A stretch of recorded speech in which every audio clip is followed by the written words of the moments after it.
Сега смятам да наблегна малко и на другите цветове. Така. Другият цвят, който ще използвам, е металик на Артисте. Това е боята металик Купър. Тя също ми е една от любимите, защото има много хубав ефект.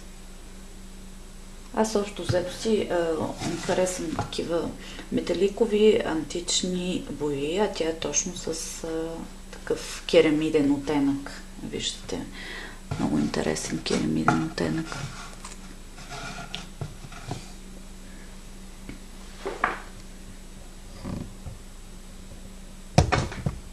Малко да нагласа камерата, защото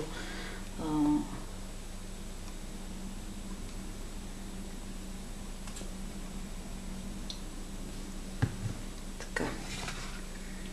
И тук внимателно, директно не попиваме в гъбичката, а директно нанасяме. И ще видите, че в процеса на работа започвате, нали, да усещате самия картон отдолу и съвсем по-малко, като си взимате с пръста, можете да получите желания ефект. Така. Вижда ли се? Ето. На светлината на лампа не се вижда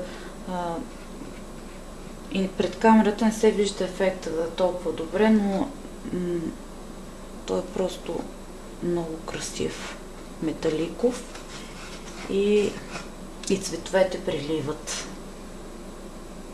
Така.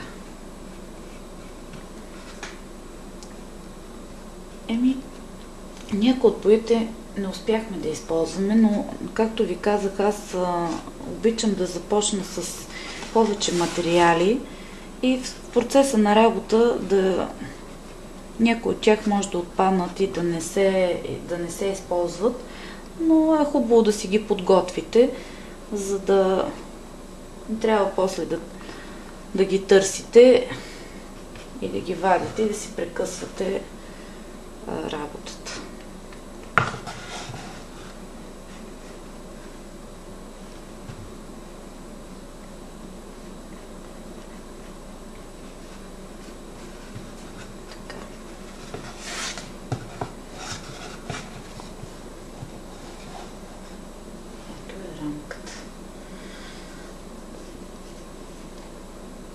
Тази боя сме извадили много, затова с пръста ще оберем и си го връщаме в шишенцето.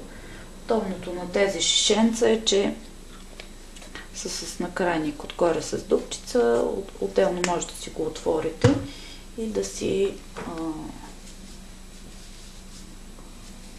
приберете излишното, което сте изтискали. Така. Сега продължаваме, понеже искам на места перления ефект да го подсила, ще използвам перфектни перли. Ето тази чечица за грим използвам и перфектни перли. Така, перфектните перли са на Ranger. Цвета, който използвам е Forever Red, един от цветовете. Даже да ви кажа, може да си вземете и от... понеже аз не искам много от перфектните перли, си взимам от капачката на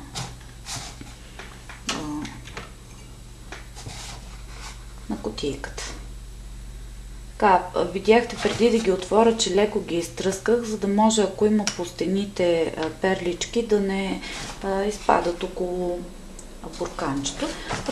Подготвила съм си предварително едно листче и започвам да подсилвам с тях. Така е. Топвате чечицата и изтръсквате задължително. Всички дами знаят как се гримира или как се използва пудра по същия начин. И виждате, особено след боите, перфектните перли прилепват идеално и дават много красиви, още по-бляскави оттенъци на места. Значи аз ще ги използвам само като акцент на места, понеже нямам точно тези цветове, които аз искам да постигна в рамката. Затова ето това червено на перфектните перли точно се доближава нещо като той е като цвят бордо, когато се нанесе, и този ефект ще го постигна с перлите, защото не успях да го нямам точно същия цвят.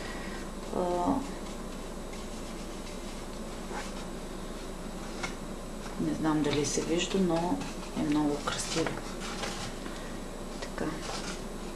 И още малко на места ще сложа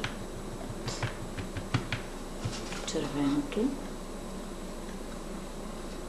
На местата, където съм сложила купър, боята, лекичко слагам и червени перфектни перли, за да подсиля, да се слеят керамиденото с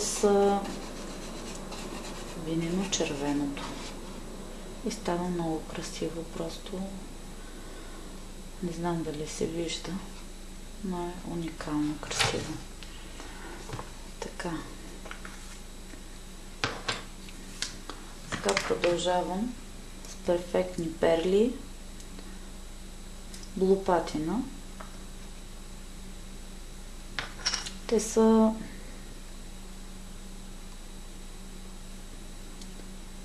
от гамата на синьото, но ще видите, че не е точно синьото стандартно, което сме, а по-скоро синьо като морето при вечер. Нещо такова. Много хубаво, преливащо синьо-зелено, но по-скоро към тъмната гама.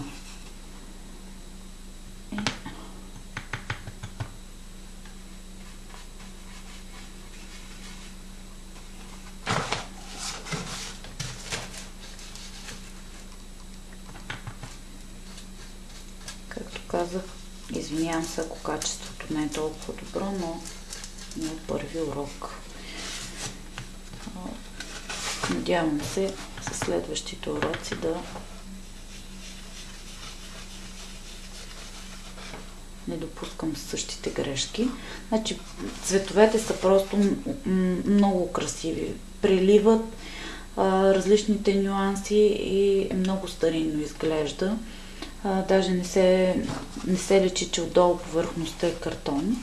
Тук сме влезни в цитатното фолио, но това после ще се избърше. Ако евентуално искаме да подчертаем, понеже колкото и да се стараехме, сме влезнали в влъднатините, ако искаме да подчертаем малко повече релеф отгоре, може с още някакъв цвят да подсилим цветовете, но като внимаваме. Този път директно ще използвам тампончето на места, за да е по-силен ефекта.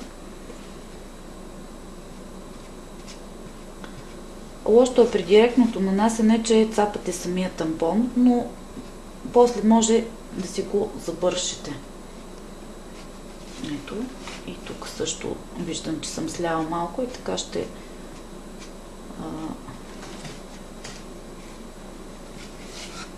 използвам тампона, за да разделя с друг цвят. Готово е. Ами, сега ще ви покажа какъв е резултата. Надявам се да се вижда добре пред камерата. Преливането на различните цветове. Тези ефекти може да ги получите и само с боите или само с тампоните брилянс. или пък само с акрилните бои с металикови отблясъци, но понеже има цветове, които ги няма в палитрата на тези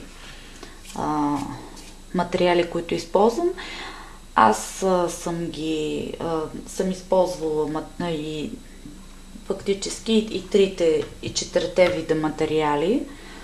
Боите на артисте, боите на каденс, перфектните перли и тампончетата брилянт, за да постигна тези преливащи цветове, които съм желала.